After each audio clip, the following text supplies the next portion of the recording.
أعوذ بالله السميع العليم من الشيطان الرجيم. بسم الله الرحمن الرحيم. السلام عليكم ورحمة الله وبركاته. الحمد لله رب العالمين، والعاقبة للمتقين، ولا عدوان إلا على الظالمين. أشهد أن لا إله إلا الله وحده لا شريك له، وأشهد أن محمدا عبده ورسوله. اللهم صل وسلم وبارك على سيدنا محمد وعلى آله وأصحابه ومن سار على نهجه وتمسك بسنته إلى يوم الدين. رب اشرح لي صدري ويسر لي أمري واحلل عقدة من لساني يفقه قولي.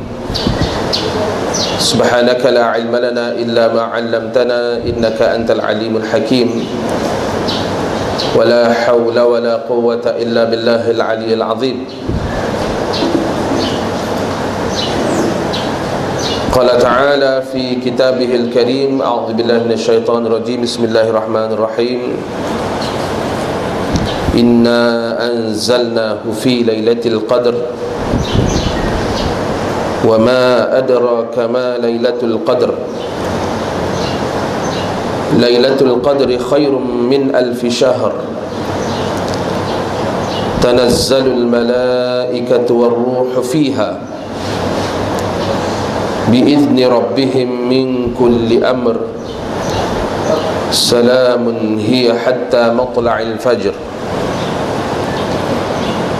قال النبي صلى الله عليه وسلم: من قام رمضان إيمانا واحتسابا غفر له ما تقدم من ذنبه، أو كما قال صلى الله عليه وسلم. ثم أما بعد. Alhamdulillah, kita wajib melangsungkan kesyukuran kita kepada Allah Subhanahu wa ta'ala. Allah Tuhan yang masih mengurniakan nikmat kesihatan, kehidupan kepada kita, sehingga ke saat dan detik ini kita masih bernafas hidup bagi meneruskan usaha pengabdian diri kita kepada Allah Subhanahu wa ta'ala. Tidak ada guna panjang umur kalau panjang umur kita dalam keadaan maksiat kepada Allah, dalam keadaan kita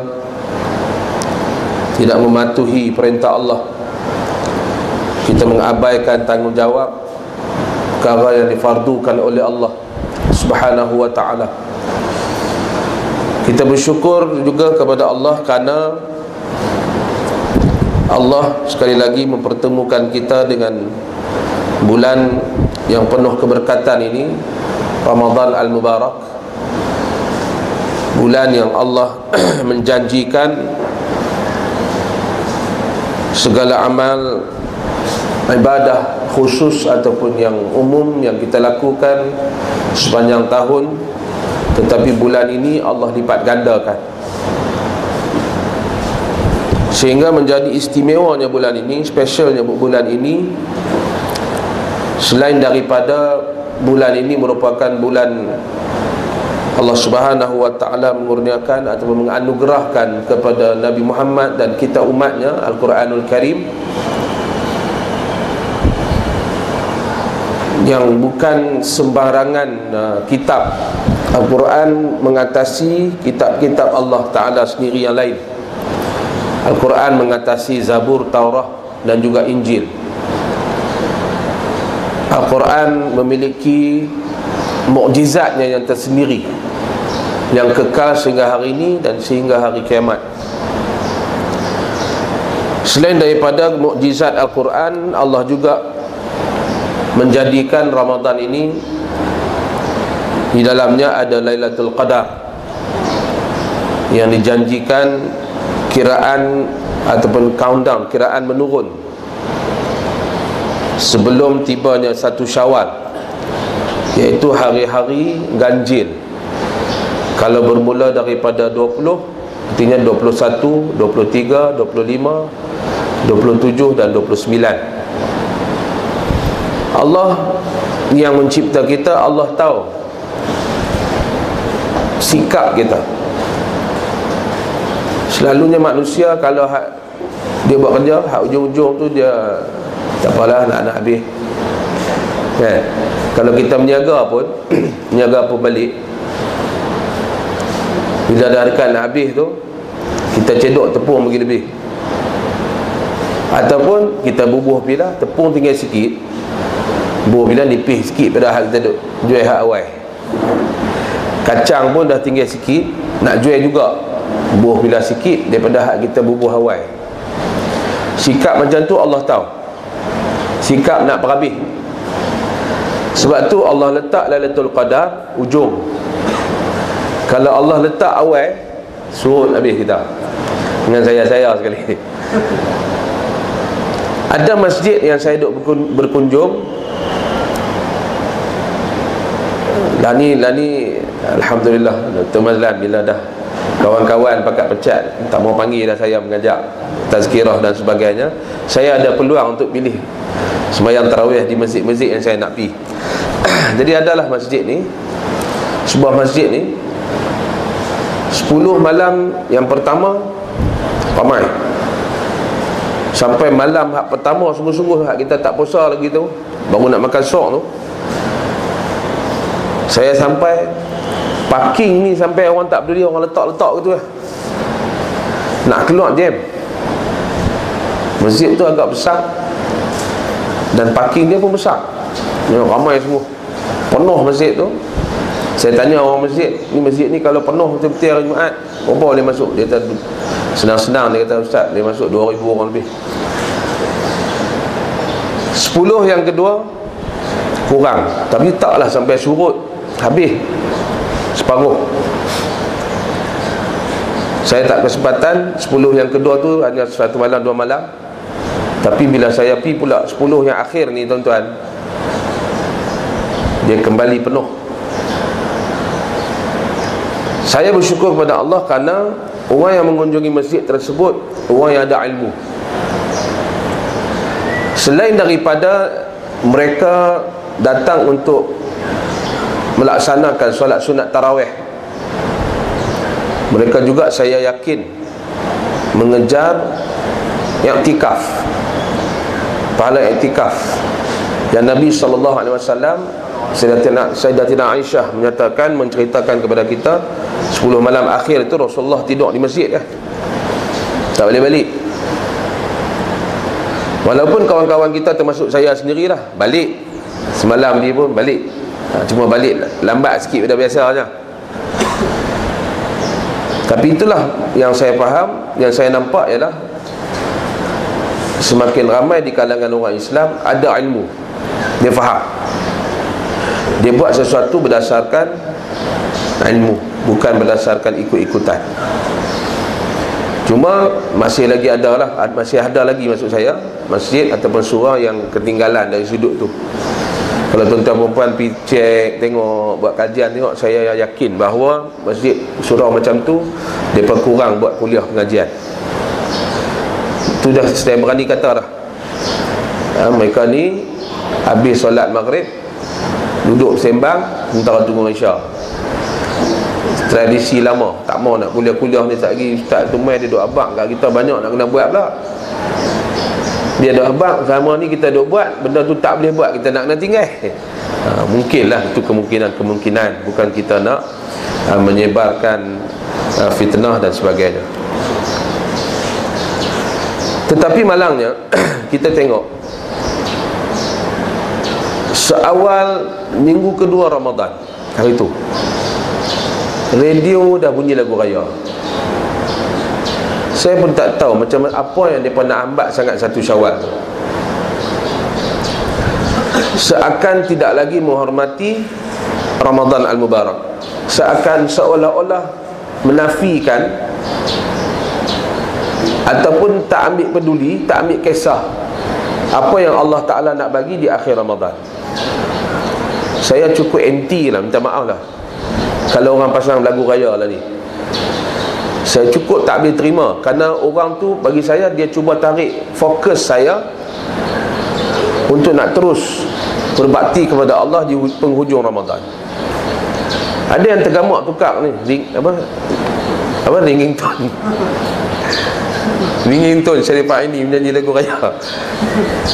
Dia terlupa nak mute, nak silent mode, tengah sembahyang bunyi. Bukan kita nak kutuk sesiapa, tapi itu amalan yang tidak tepat dan bercanggah dengan sunnah, bercanggah dengan semangat dan ruh Ramadan. Bayangkan kalau Ramadan tu orang, dia terasa tak? Dia terasa tak? Aku duk ada lagi hang macam babai dah aku. Hang duk gamit orang lain, aku duk ada lambat lagi aku nak balik, tapi cara hang cakap ni macam nak suruh aku balik cepat. Hang lebih welcome orang tu lagi seronok pasal ada ketupat lemang. Ada kuih semperit. Tuan-tuan, tidak ada Syawal kalau tidak ada Ramadan. Raya kita ialah raya puasa.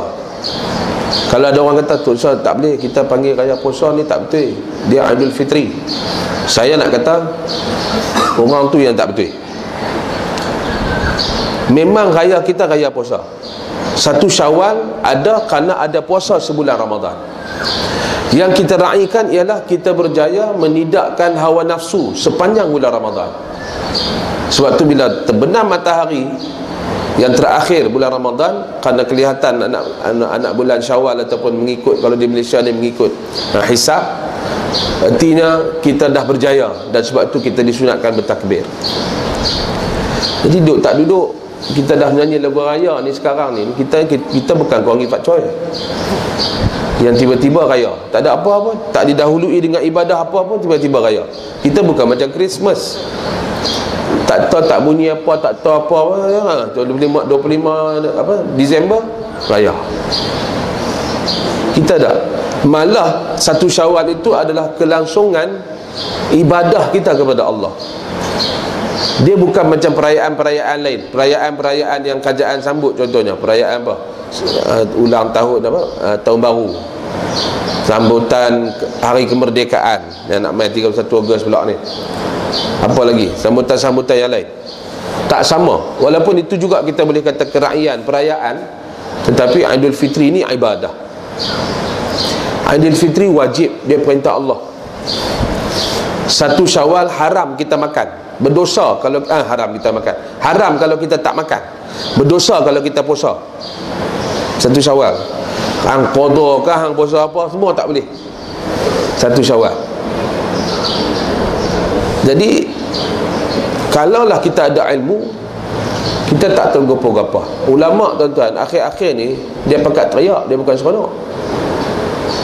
Di hujung-hujung ni para ulama lah, kita ni dak lah, tapi kita nak buat lagu mana, kita tiru. Saya senang kan, saya kata aku ni bukan ulama, sahabat pun tak, Nabi pergi jauh, betul nak jadi macam mana, kita tiru mereka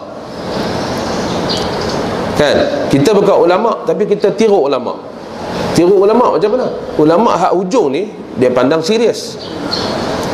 Ulama yang hujung ni dia akan teriak, menangis. Selain pada minta ampun pada Allah, dia menangis kerana dia takut Ramadan nak tinggal dia. Nikmat ada bulan Ramadan ni hanya dapat dikecapi oleh orang yang beribadah. Kemudian nangis yang ketiga ialah tak tahu tahun depan ada tak ada. Bukan Ramadan tak ada, Ramadan insya-Allah ada selagi tak kiamat. Tetapi kita ni ada tak ada, Ramadan akan datang. Berapa ramai dah Ramadan, kawan-kawan kita, kenalan kita, sahabat anda atau keluarga kita yang terdekat dengan kita, orang yang kita sayang, bulan Ramadan lepas dia ada, bulan Ramadan ni dia tak ada. Kita bulan Ramadan ni ada, bulan Ramadan depan belum tentu. Bagi tadi kuliah subuh, saya kata ada tak? Dia pun kata ada. Haji Din tak ada dah, bulan tahun lepas dia ada, tahun ni dia tak ada. Sebut nama Pak Haji tu. Sebab tu kita kena, kalau kita tak rasa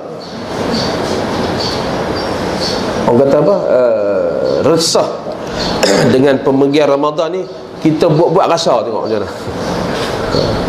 Sebab saya ambil contoh Nabi sallallahu alaihi wasallam. Dia kata bila kita semayang, kita baca ayat Al-Quran,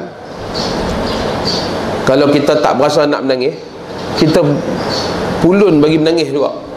Tak salah, usaha untuk menangis. Yang ni pun samalah. Macam mana nak rasa tak rasa apa pun, rasa syok ke dah kan? Apa ada pasal daya tarikan di luar ni lebih kuat. Minta maaf lah tuan-tuan yang duk jual baju raya kita ni pun, mereka ni kafir, orang kafir. Majoriti lah, majoriti. Mereka bukan tahu macam mana raya kita, mereka tak tahu. Dan bila mereka buat lagu tu, kita terikut. Dia 2 minggu lepas, gedung perniagaan kedai dia ni, dia buka lagu raya siap dah. Tak ada siapa boleh pergi tegur. Pengat kuasa ke apa, semua tak peduli. Pengat kuasa bandaran pun kan peduli benda tu semua. Tapi kalau Islam yang, kalau pembandaran ni dia Islam, dia menitik beratkan soal ibadah, dia boleh tegur, dia tak boleh pasang lagu ni.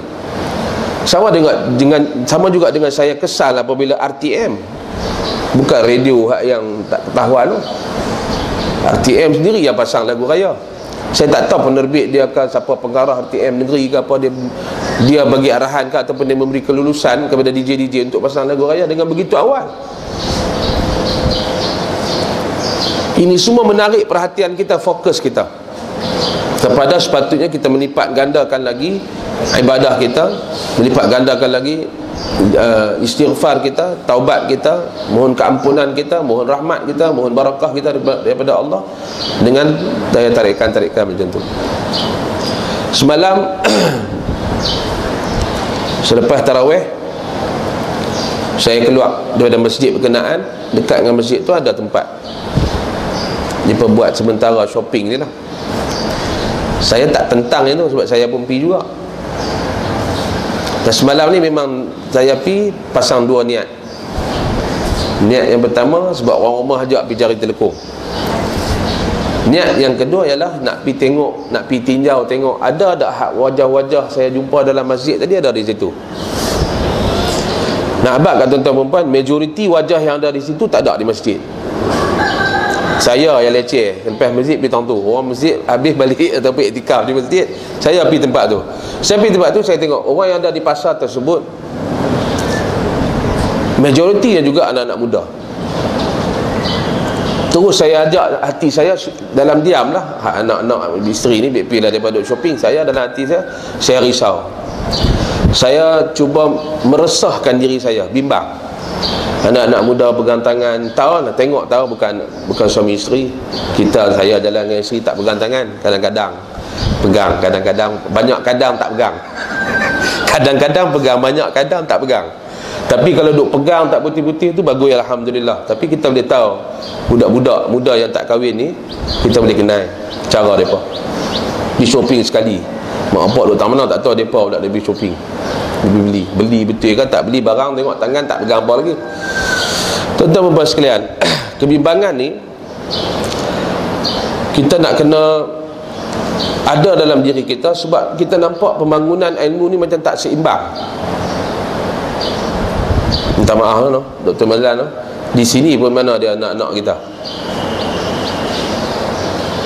berapa tahun dah, 2 tahun lebih kuliah kita ni. Minta maaf lah saya sebut, jangan marah. Tapi kalau tak mau tu saya panggil lah. Di mana anak-anak muda kita? Pasal apa anak-anak muda tak berkenan dengan majlis-majlis ilmu? Mereka pun kalau kita tengok, saya duduk keliling juga di masjid-masjid kan, dan lagi bawa gadget ni. Saya pun bawa, kita bawa untuk emergency ke apa, lagi orang call mak saya cari ke apa kan. Jadi mereka dan lagi duduk tengok Facebook dalam masjid. Saya keliling tengok, Facebook. Anak-anak muda ni, dia mana fokus? Kita ni tuan-tuan, saya duduk mengaji dulu ni, saya baca saya baca kitab buku yang ditulis oleh Buya Profesor Hamka. Cuba saya mahu dalam tasawuf moden dia tu, dia kata ulama bincang tentang menghiaskan masjid ni. Ni malah macam-macam pandangan. Ada pandangan kata haram kita hias masjid, haram terus, walaupun dengan ayat-ayat Al-Quran. Saya baca mula, seram tak? Al-Quran tak boleh. Saya hampir setuju dengan pandangan tu, walaupun saya tak boleh nak praktik dalam masyarakat kita kan.